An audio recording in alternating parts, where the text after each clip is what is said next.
Oke, baik. Oke, baik ikhwah fillah sekalian, kawan-kawan sekalian, para asatid yang juga kebetulan pada malam hari ini berhadir. Puji syukur kita haturkan kepada Allah Subhanahu wa taala atas berkat limpahan rahmat dan taufik dari Allah Subhanahu wa taala kita masih bersama-sama diizinkan kembali untuk ya ngobrol masalah buku lah ya, mereview. Karena kalau kita bilang ini bedah buku kayaknya juga terlalu berat, level Iya, kita iya, iya. barangkali belum mampu kalau Iya, untuk iya. membedah buku. Jadi Iya, kita di sini review buku lah, ya. Ustadz Rosid review. ya, ngobrol-ngobrol Iya. tentang buku. Nah ini eh, selamat datang untuk para rekan-rekan ini. Mungkin kita sebelum ke materi bincang-bincang sedikit lah, kita lama ini enggak lama libur gitu, kita lama Iya, libur, Sat. kita full libur 1 bulan. Iya, iya. September kemarin sempat 1 kali dan alhamdulillah Oktober mudahan kita bisa terlaksana dengan maksimal lah di 3 review itu. Yang ini juga Alhamdulillah. alhamdulillah senang gitu ketika berjalan kembali. Dan juga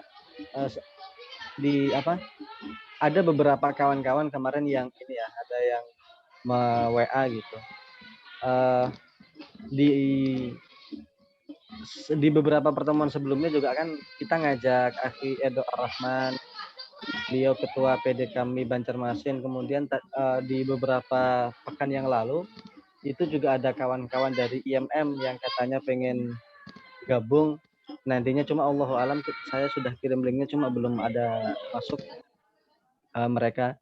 Nah ini bagus katanya kegiatan seperti ini itu untuk di ATM amati dulu dan dimodifikasi untuk Modifikasi. organisasi-organisasi mereka. Iya, saya jujur sendiri, saya pribadi ketika Takofah ini kita pengen bangun ya, kita dirikan itu kita tidak mengharapkan terlalu besar itu. Yang penting literasi di anak-anak itu jalan gitu, di Banjarmasin itu jalan. Jadi nanti silahkan review buku ini digarap oleh banyak orang ya tidak masalah. Yang penting kan kita ini Iya, Sat. bincang-bincang masalah buku lah, bincang-bincang masalah buku.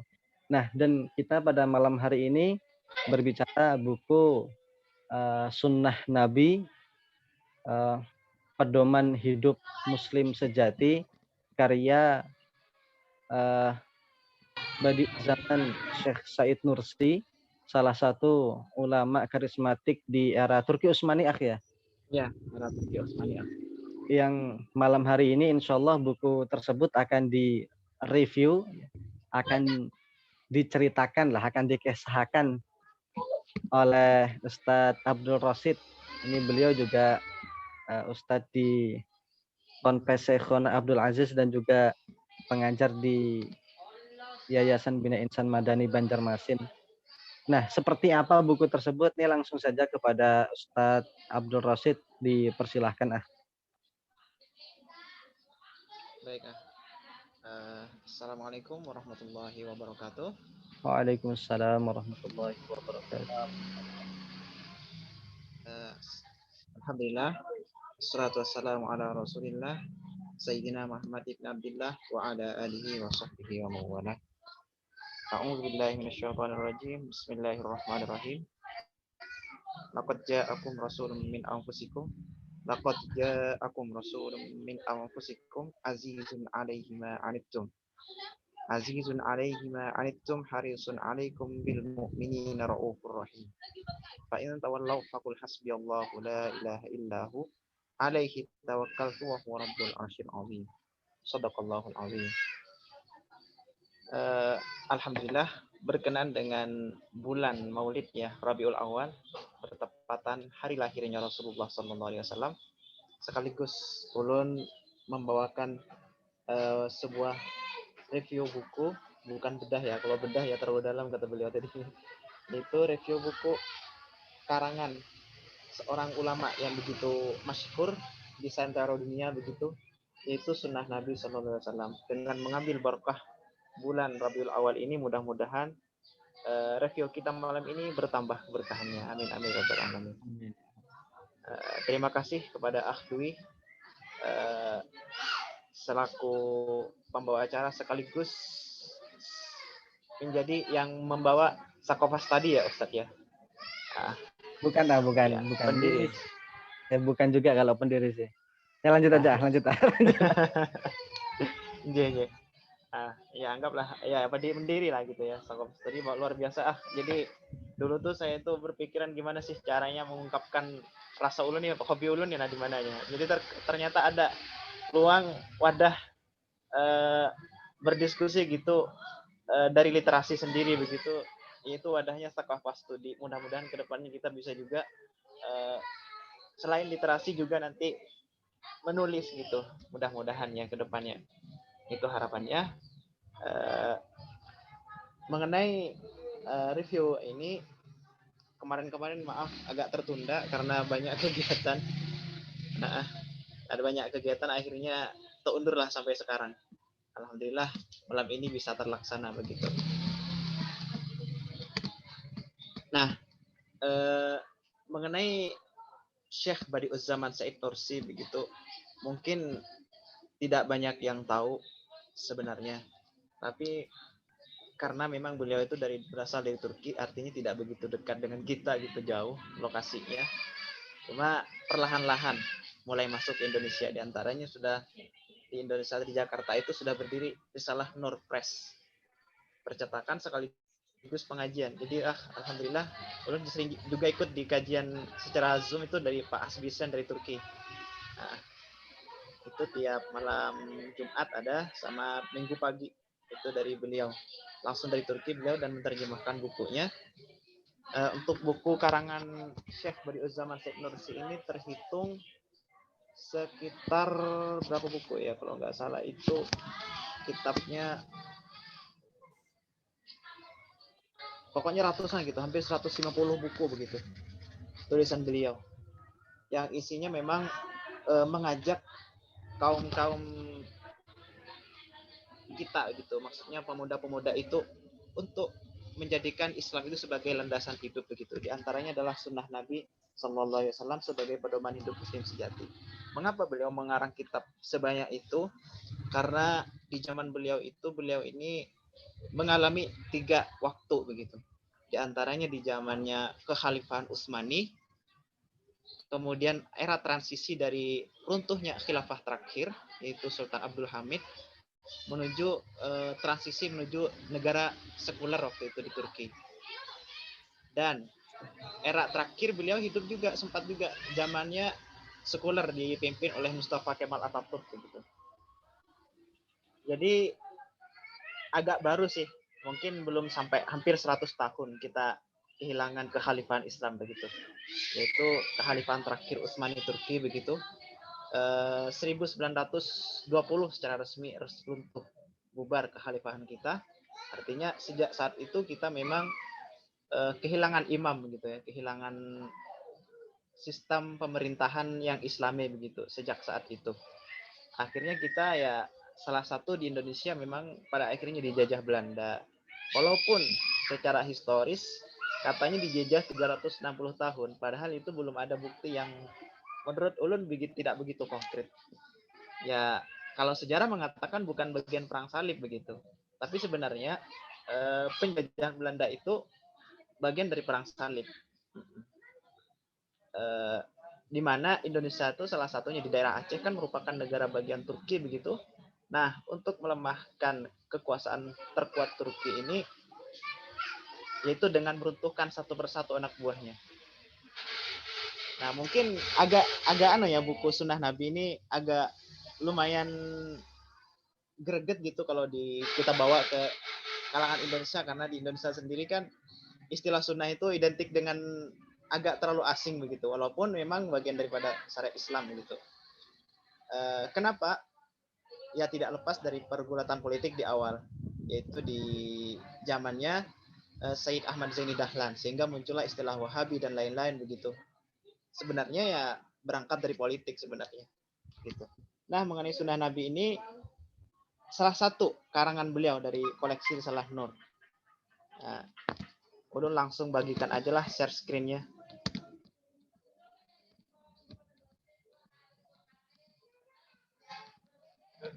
Ah,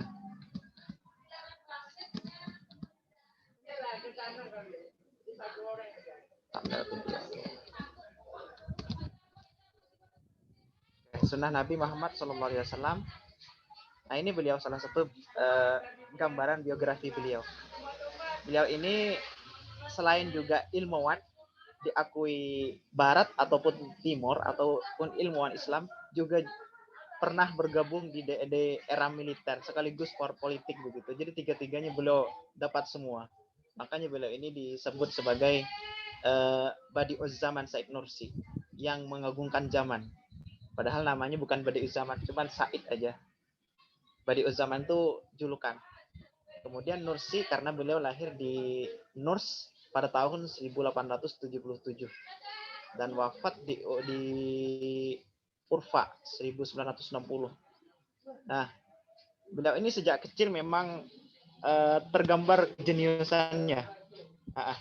Jadi ketika beliau itu berguru ke berbagai madrasah waktu umur sangat muda begitu, beliau sudah menghafal puluhan kitab, 90 judul buku sudah dihafal di luar kepala begitu. Di antaranya adalah usul fikih, Jam'ul Jawami gitu kan, yang sebenarnya itu hanya untuk orang dewasa. Pada itu betul beliau selain hafal Quran juga hafal ini, Jam'ul Jawami.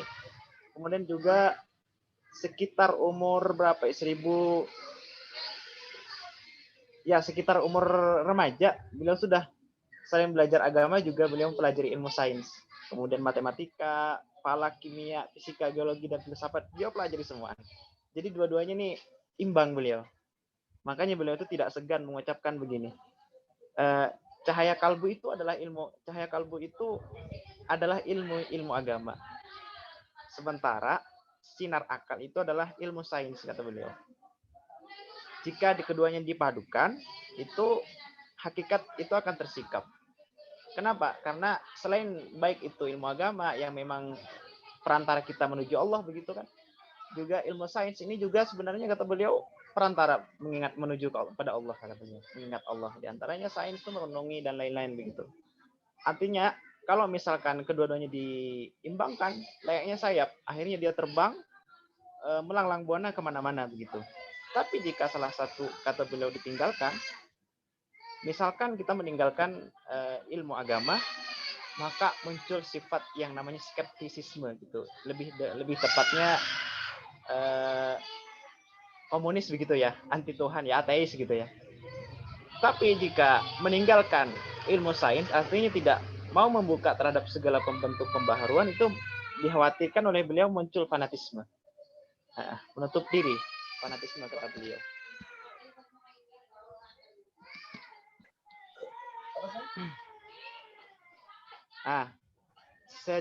Beliau ini hidup di masa Sultan Abdul Hamid kedua. Ketika itu beliau mengajukan sebuah proyek, berangkat agak muda gitu ya, membangun sebuah universitas Islam, di mana cita-cita beliau itu membuat sebuah madrasah yang agak unik begitu, yaitu diajarkannya ilmu pengetahuan umum seperti sains dan teknologi begitu juga, selain agama gitu ya, yang agama sebagai pokoknya kata beliau itu cita-citanya begitu. Kemudian beliau cita-cita itu dikabulkan oleh Sultan, tetapi ketika Perang Dunia I malah Turki terlibat di perang, akhirnya proyek itu tertahan. Perang Dunia I malah bergabung beliau ke pasukan Turki Utsmani, walaupun beliau sendiri menentang sebenarnya, tapi mau kada mau beliau ikut waktu itu, bergabung dengan pasukan Turki Utsmani, sekaligus berdakwah terhadap panglima-panglima tentara-tentara Turki waktu itu. Dikuatkan dari segi rohaniyahnya supaya semangat perang juga tinggi begitu kan. Tetapi waktu itu kalah perang di Rusia. Jangan bayangkan beliau melawan Rusia begitu kan, luar biasanya. Setelah itu masuk penjara, teman-temannya banyak ditembak mati, banyak habis dibantai, tapi beliau bebas dengan debat dengan seorang panglima Rusia waktu itu. Debat akhirnya dibebaskan. Setelah dibebaskan beliau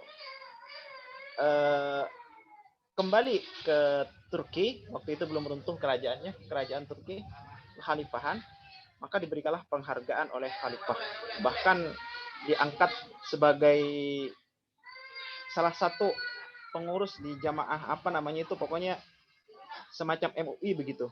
Anggota Darul Hikmah Islamiyah namanya. Semacam MUI ketuanya. Pengurusnya begitu, bukan ketuanya, pengurusnya.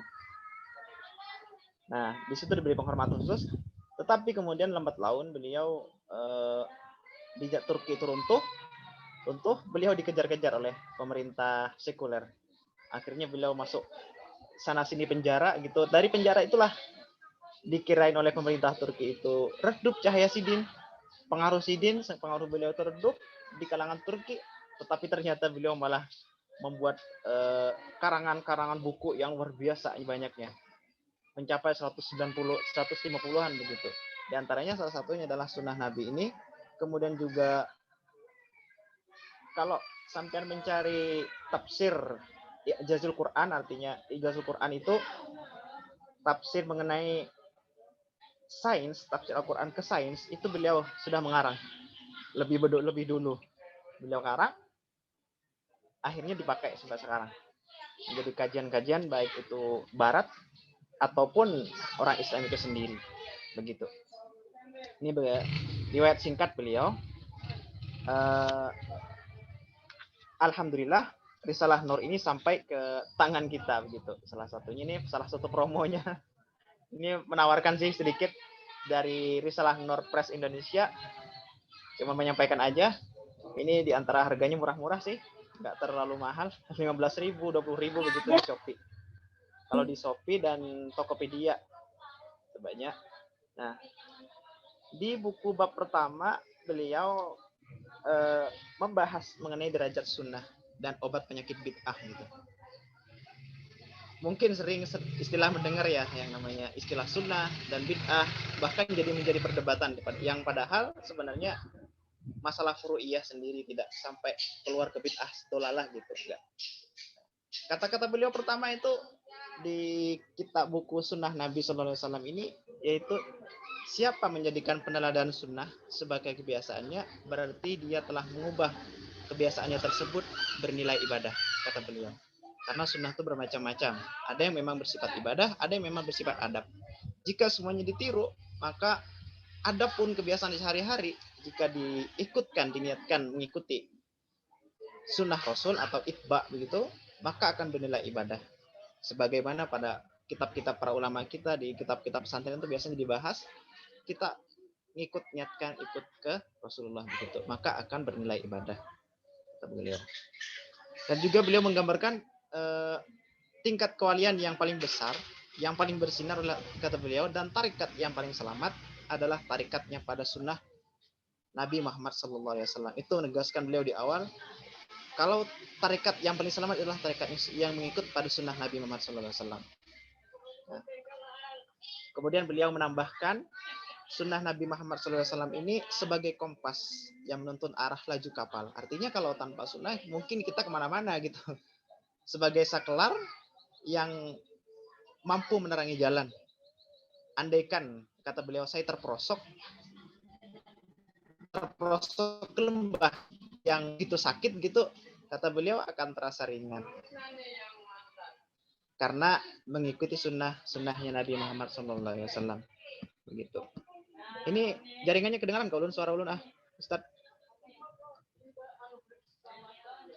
Jelas kedengaran. Jelas. Alhamdulillah. Ini suara Ulun yang timbul mantul-mantul nih. Sebentar. Oke. Ulun lanjutlah. Nah, beliau yang di bab keduanya menjelaskan mengenai, memberikan analogi mengenai sunnah Nabi Muhammad SAW. Jadi kata beliau, kalau kita mengaku cinta kepada Allah, cinta kepada Rasulullah SAW, maka kita harus, konsekuensinya adalah mengikuti sunnahnya Nabi Muhammad SAW. Begitu. Jadi ada sebuah perkataan begini, analoginya kata beliau, jika matahari terbit akan ada siang.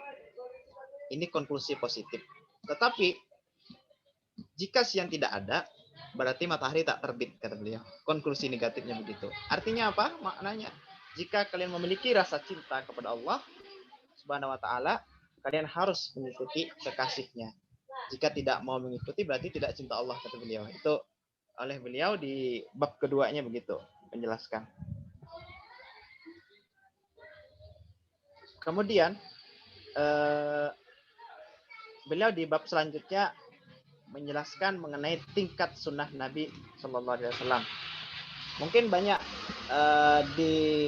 beredar ya, kullu bid'atin dhalalah wa kullu dhalalatin finnar gitu. Setiap bid'ah adalah kesesatan dan setiap kesesatan adalah di neraka. Memang banyak penafsiran, ada yang tiap-tiap bid'ah gitu kan.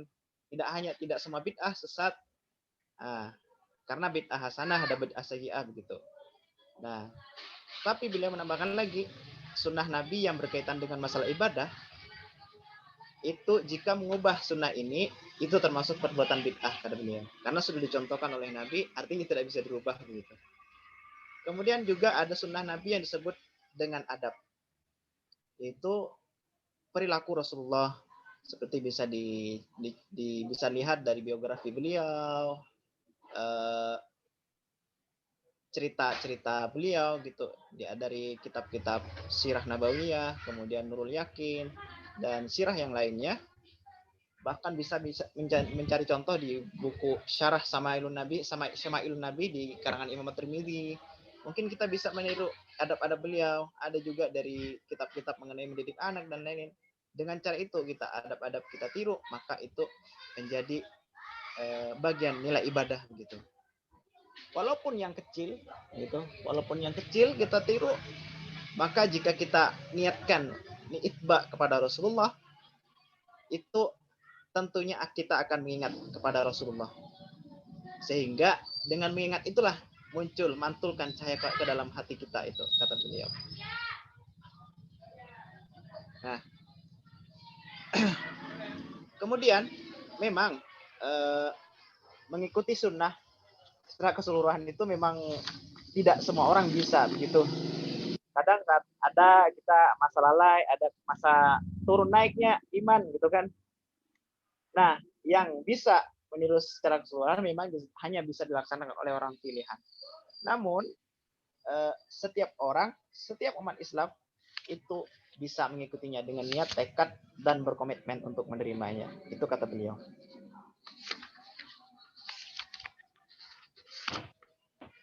Bentar. Nah, ini beliau sedikit memberikan komentar di bab pertengahan mengenai tarekat sufi gitu. Karena di zaman Turki sendiri tuh lumayan menjamur yang tarekat sufi.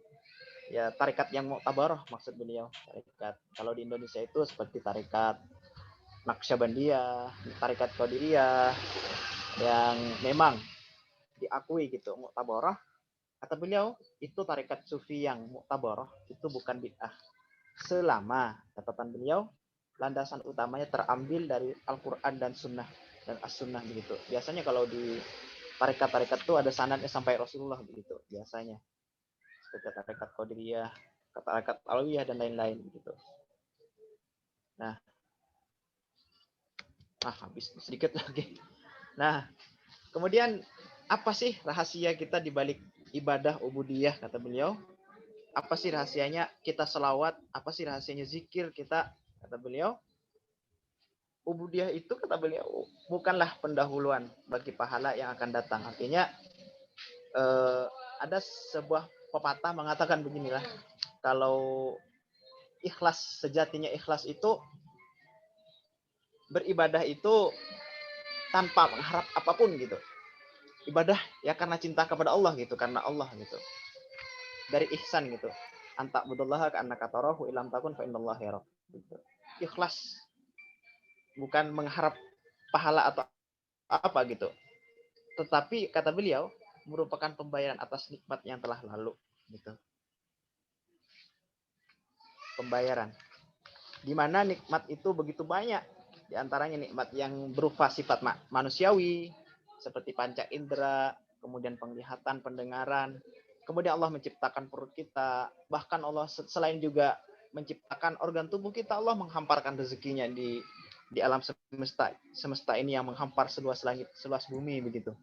Semuanya ada rezekinya Allah hamparkan. Nah, bayangkan itu nikmat yang tak terhitung oleh kata beliau. Nah, ubudiyah itu merupakan pembayaran gitu kata beliau. Walaupun sebenarnya pembayarannya itu tidak sepadan begitu. Nah,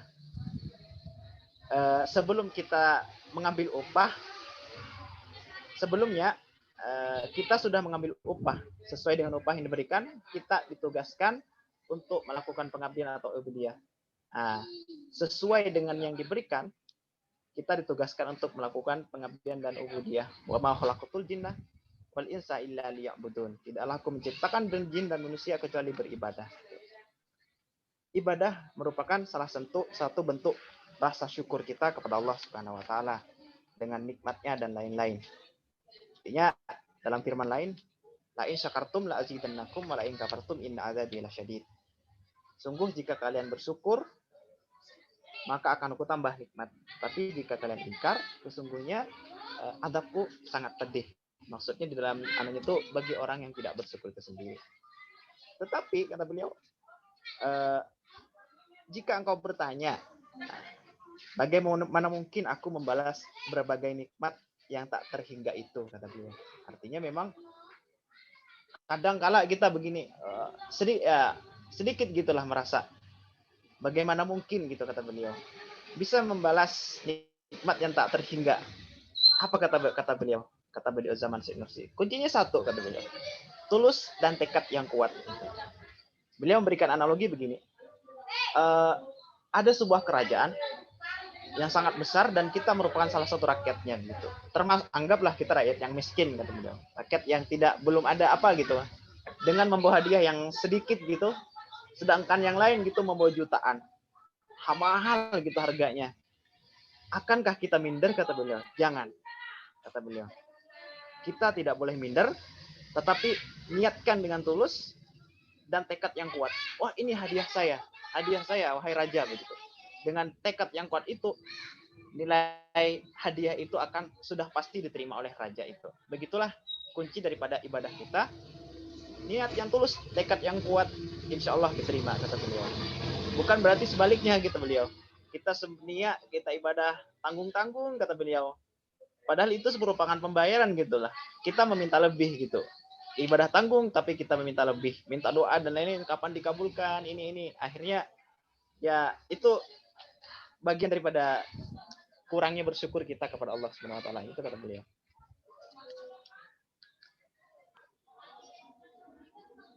Kemudian beliau melanjutkan mengenai zikir, nasihat bagi mereka yang malas membaca zikir selepas sholat itu. Ya Allahumma lantas jalan, melintas jalan ya. Apa kata beliau? Zikir dan wirid yang dibaca selepas sholat itu merupakan sunnah Nabi yang suci dan mulia. Dalam hadis lain disebutkan, siapa berzikir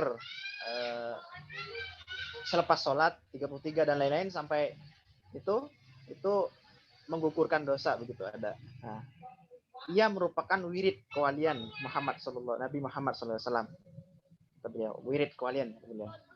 Karena itu dilihat dari sisi ini ia menjadi sangat penting. Artinya ketika sholat jangan kita langsung lari, tapi setelah selesai sholat kita dianjurkan untuk berzikir.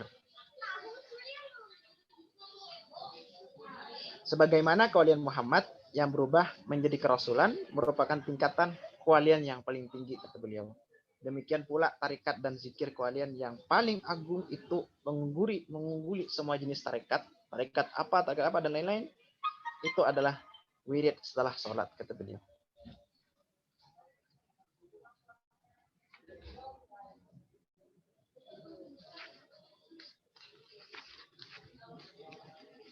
Itu mungkin itu saja yang bisa ulun sampaikan. Mungkin ada diskusi ya,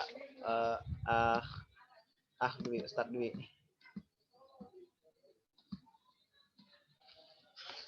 Terima kasih, Ustadz Dwi. Mungkin nanti bisa didiskusi lagi ya. Itu saja. Unahi. Wassalamualaikum warahmatullahi wabarakatuh. Waalaikumsalam warahmatullahi wabarakatuh. Baik, jazakallahu khairan. Ustadz Rasid sudah memaparkan materi kepada kita pada malam hari ini tentang karya salah satu ulama ya, yang beliau sudah dijelaskan tadi oleh Ustaz Rashid bahwasanya tidak hanya bergelut pada ilmu, tapi beliau juga bergelut pada yang lain. Termasuk beliau juga pernah ikut jihad kalau tidak salah ya. Ya, ikut jihad melawan Rusia. Ya, ikut jihad melawan Rusia itu Masya Allah luar Dunia biasa. satu. Kemudian juga beliau salah satu ulama yang punya banyak karya ya. Dan itu barangkali tadi juga disampaikan ya nih beberapa karya beliau yang Ya. lahir di penjara gitu. Iya ya. Ada ya? Risalah Nur. Ya, Risalah Nur termasuk salah satunya. Jadi salah satu ulama yang luar biasa itu, dan juga biasanya ya inilah ulama itu, termasuk ya barangkali kisah-kisah yang lain Buya Hamka, kemudian ada Syekhul Islam Ibnu Taimiyah, Imam Nawawi yang juga banyak melahirkan buku gitu. Bahkan di antara mereka yang melahirkannya itu di penjara. Masya Allah. Oke, baik, silahkan kepada rekan-rekan ikhwah sekalian, para asatidz yang berhadir, barangkali ada yang ingin didiskusikan ya, pada materi kali ini, dipersilahkan kalau ada.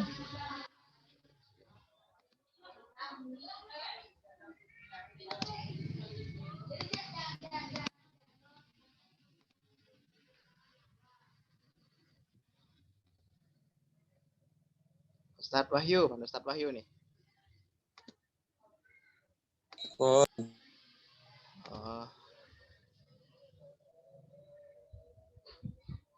Mentesting tadi Akhi Maulidi Rahman Pina Reshan Bang, coba ada lagi nih. Iya kah? Ada dari di Yebim ada juga nih. Ada Ustadz Heri, ada Ustazah Norma, Ustadz Yasin, Masya Allah. Hadir. Iya Ustadz. Luar biasa. Syukron Ustadz atas kehadirannya. Diskusi tiap ya Ustadz. Bagus.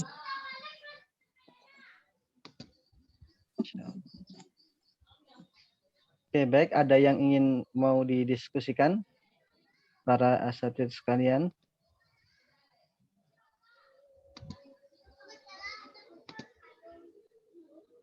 Kalau ada juga Ustadz di Risalah Nur itu ada judulnya Isra dan Mi'raj, itu beliau menjelaskan mengenai panjang lebar mengenai teknologi apa itu ya, prinsip relativitas di fisika, itu beliau jelaskan panjang lebar juga di sana.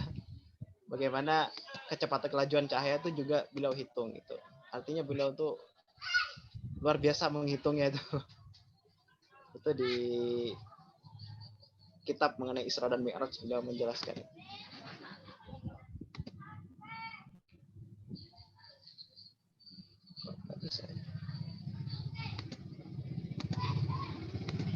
Ustadz Wahyu, adakah Ustadz Wahyu yang ingin disampaikan? Ustadz Wahyu. Ya, boleh. Assalamualaikum warahmatullahi wabarakatuh. Waalaikumsalam. Alhamdulillahirrahmanirrahim. Mohon izin ya, Ahli Ustadz Rashid belum bisa menyalakan videonya karena satu dan lain halnya, jadi cuma bisa open mic aja nih saat ini. Oke. Ya. Berangkat dari buku bacaannya, buku-buku dari Said Nursi itu sebenarnya sangat menarik untuk dibahas ya. Dan Anda beberapa kali melihat pokok bahasannya Ustadz Rashid ini nggak jauh-jauh dari Said Nursi nih. Begitu pula Anda juga sangat mengagumi beliau, apalagi kan pernah juga membahas tentang Api Tauhid gitu kan, novelnya yang membahas tentang kisah hidup beliau. Intinya banyak sekali yang bisa kita petik dari cerita atau riwayat hidup dari Baidus Saman Said Nursi. Dan juga kita bisa dapat ibrah dari yang dikatakan Ustadz Rashid bahwa beliau luar biasa dalam segi keilmuannya, namun pada akhir-akhir hidup beliau tidak hanya mempelajari ilmu-ilmu agama dan berguru dari satu guru ke guru lain, tapi juga itu ya mempelajari tentang keilmuan-keilmuan duniawi yang terkait dengan sains dan sebagainya, kedokteran gitu. Mungkin tujuannya salah satunya adalah untuk melawan sekularisme ya. Ya, Pada sekularisme. saat khilafah dulu yang mau diruntuhkan, di mana madrasah-madrasah pada saat kekhilafan Turki Utsmani itu lebih populernya adalah yang membahas tentang sains dan memisahkan antar pelajaran agama dengan sains itu sendiri atau pelajaran umum. Jadi cita-cita beliau sangat luar biasa dan mungkin jadi inspirasi juga bagi anak, dan mungkin Ustadz Rosyid juga nih yang sering membahas Said Nursi, bahwa kami yang ada di yang ngajar fisika, yang ngajar sains ini nih mendekatkan diri kami itu untuk senantiasa mendekatkan fisika atau sains itu dengan dengan ilmu-ilmu agama atau Quran dan hadis. Itu mungkin sedikit dari tanggapan Ulun. Alhamdulillah dapat ilmu dari beliau. Selanjutnya mungkin Ana ingin bertanya terkait dengan poin yang menurut Ustadz Rosyid itu yang paling bagus di dalam buku yang antum bahas ini apa? Misalnya yang menggugah hati antum sehingga antum ingin untuk mereview ini gitu kan, memutuskan untuk mereview buku ini. Mungkin ada yang bisa catatan-catatan khusus dari antum yang menggugah sehingga antum bisa membahas buku atau mereview buku ini. Turun Rosyid, pertanyaan dari Anda. Oke, baik. Pakai ilmu kucing. Catatan khususnya mengapa Ulun begitu dengan buku ini, diantaranya Risalah Nur ya, secara umum semuanya mungkin karena beliau begitu terbuka gitu, sama sepertinya Imam Al-Ghazali gitu, beliau juga terbuka dengan filsafat di masa Abbasiyah waktu itu, di masa kehalifan. Begitu juga Said Nursi, beliau begitu terbuka dengan segala bentuk pembaharuan, tetapi terbuka beliau bukan berarti ngikut secara totalitas, tapi juga menyaring.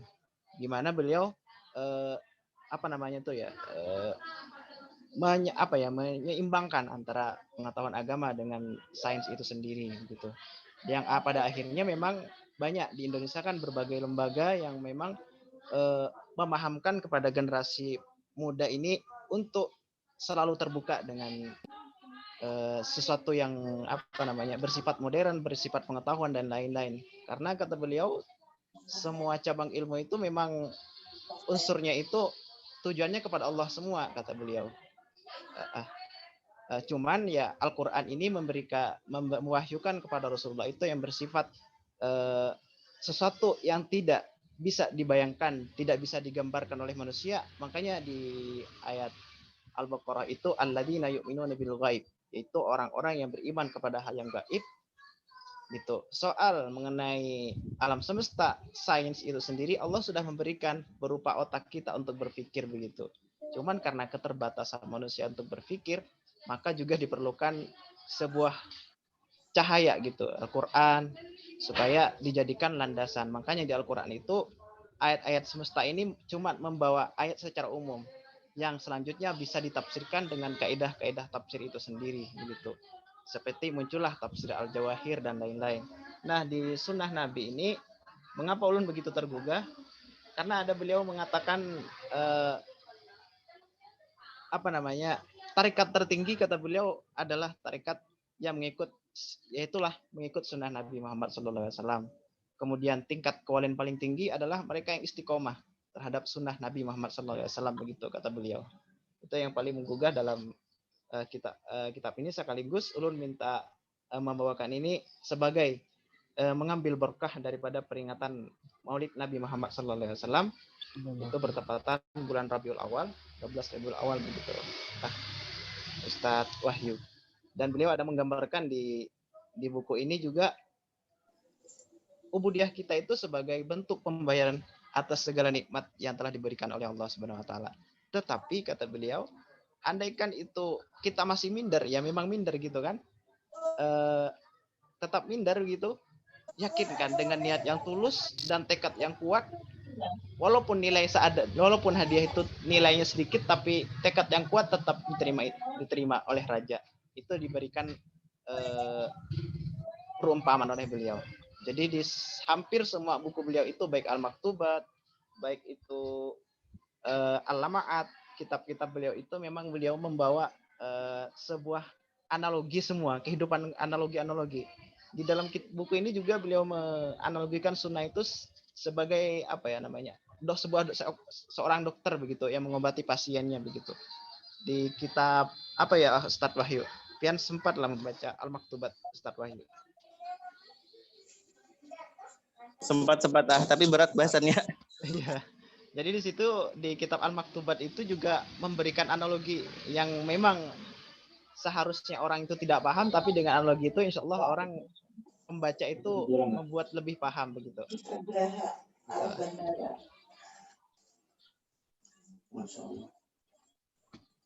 Itu saja yang bisa Alun sampaikan. Mungkin ada tambahan dari Ustadz Yasin. Alhamdulillah ada Ustadz Yasin di sini. Boleh. Bukunya bisa didapat di mana itu, Ustaz? Di Ustaz, di Shopee sama Tokopedia. Itu banyak banget Ustaz. Terjemahan kah? Bentuk terjemahan, ada yang bentuk asli Ustaz. Ada yang bentuk bahasa Arab. Kitab kuning ada Ustaz. Tawarkan di sini yang mau beli tuh. Oh, nggih. Nggih, Ustaz. Nanti dipesankan bareng-bareng, ulun pesan satu nah. Yang terjemahan. Kalau kitab kuning nggak bisa baca. Nggih, Ustaz. Thank you. Nggih, sama-sama Ustaz. Ulun kembalikan ke Ustaz Dwi Nur Wahidin. Oke, baik. Jazakallah khair untuk Ustadz Rashid dan juga Ustadz Wahyu dan yang menanggapi. Oh iya, ini kita ada grup WA ya. Kita ada grup WA. Kalau mau gabung silahkan. Kita ini soalnya ya grupnya share informasi sebenarnya, tidak terlalu hidup gitu. Tapi ya kita usahakan hidup lah. Paling tidak kita share informasi di sana. Jadi kalau ikhwah filah sekalian ada yang ingin gabung di grup WA, nanti silahkan cantumkan saja nomor WA-nya ke chat sini boleh. Nanti biar di-save, dimasukkan ke grup. Oke, baik. Ada lagi yang ingin disampaikan barangkali? Tidak ada. Waktu kita kurang lebih ada 7 menit lagi.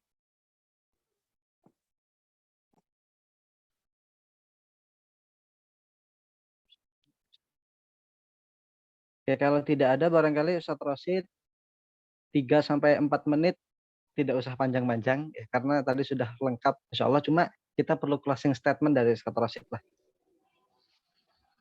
Ustaz. Closing statement-nya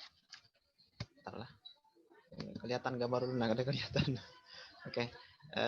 Closing statement-nya ini adalah Rasulullah SAW ini memiliki akhlak yang paling mulia itu, di mana beliau itu memegang peranan penting dalam setiap kehidupan. Beliau sangat seimbang, baik itu kekuatan rasio beliau, misalnya dia selalu berjalan dalam koridor kebijaksanaan, juga merupakan poros keistiqomahan begitu. Artinya beliau pertengahan, sekaligus jauh dari sikap ekstrim yang merusak, yaitu sikap tolol dan menipu. Makanya ada istilahnya khairul umur awsatuhu gitu. Kemudian kekuatan amarah. Beliau dalam koridor keberanian yang luhur. Beliau mencontohkan kehidupan yang tegas itu bagaimana dalam poros keistiqomahannya dan sikap pertengahan. Beliau bebas dari sikap ekstrim yang merusak dan sikap pengecut. Jadi pertengahan beliau. Sekaligus juga Rasulullah itu kekuatan syahwatnya beliau berada dalam garis istiqomah yang pada pertengahan, diantaranya secara konsisten kekuatan syahwat beliau itu berada dalam koridor sifat yang paling mulia gitu. Beliau jauh dari dua hal yang ekstrim, yaitu tidak ekstrim itu jauh dari tidak bergairah kepada wanita, dan pertengahan juga tidak begitu gitu, pokoknya pertengahan begitu itu. Dan juga beliau jauh dari sikap zalim, artinya beliau yang sangat adil gitu. Di samping beliau berperan sebagai nabi, juga beliau berperan sebagai sultan, berperan sebagai imam jenderal sekaligus. Itulah beliau yang merupakan sosok yang yang diakui sekaligus oleh Barat dan Timur. Bahkan ada seorang ilmuwan Barat gitu yang karangannya begitu terkenal mendunia dalam konteks keagamaan, bahkan itu siapa namanya nih ya, dari seorang pendeta gitu, mengarang kitab Mausu'atul Mu'jamul Fahros.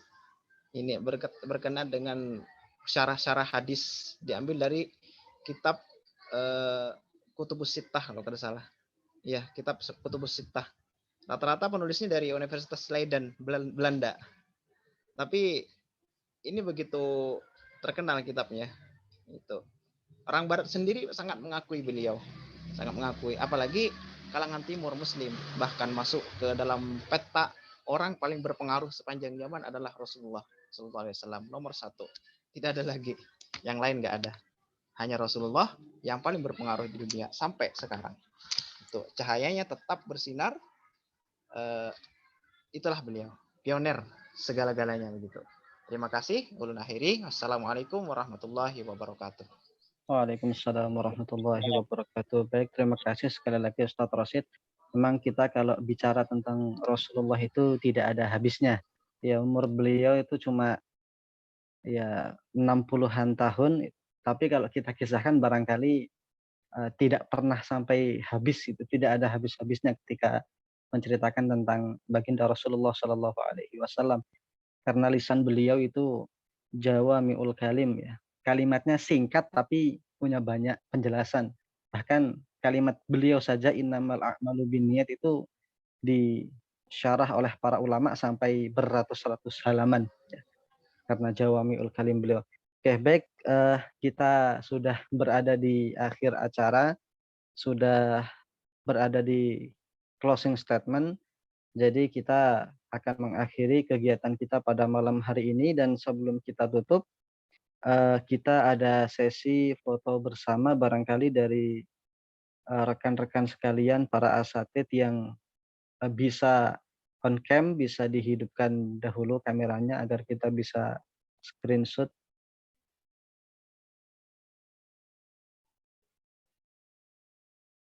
Rasid, ini share screen-nya di nonaktifkan boleh?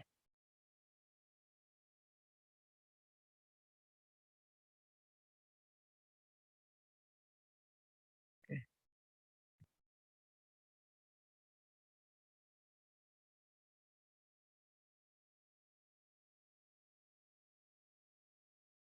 Oke, baik. 1, 2, 3. Oke, baik, sekali lagi 1, 2, 3. Oke, baik.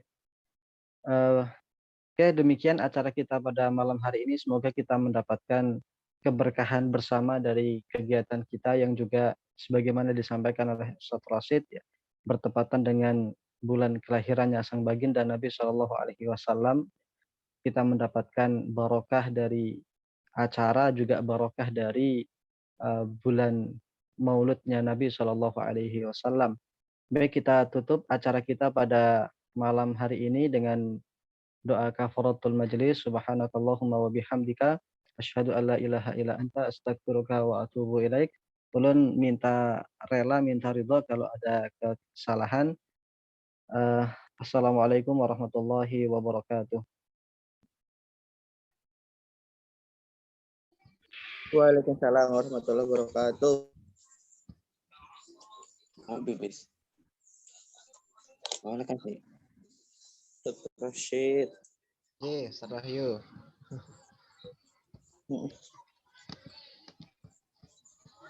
Ustaz. Sat.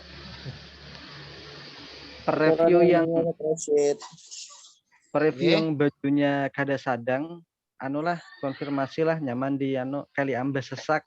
Bajunya kalau ambe halus tuh nah, jadi di bari yang teganal.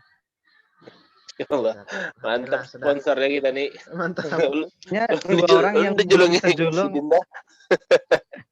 dua orang nih yang belum terjulung, Kak Wahyu lawan Akhi Edo, kaosnya belum terjulung. Sisanya Akhi Armadiansa sudah ini kehalusan ya? Dapat juga kah, Ulun? Dapat dong. Alhamdulillah dapat ya. Dapat. Alhamdulillah. Akhi Wahyu dapat. Cuma belum terjulung benerahnya. Akhi Belum Armadiansa terjulung, yang semalam hanya terjulung ini kehalusan kada karena kalau kehalusan kawa dihurupi amun diganali kada kawa pun awaknya kawa pang beganal. Oke, silahkan bagi yang ada kesibukan atau ini kita ini. Oh ya, Akhi Rosid, ini karena videonya hendak di save aja kah atau hendak diupload juga di Boleh lu upload di channel Santri Milenial, Sat. Oke, siap. Ini oh iya recording.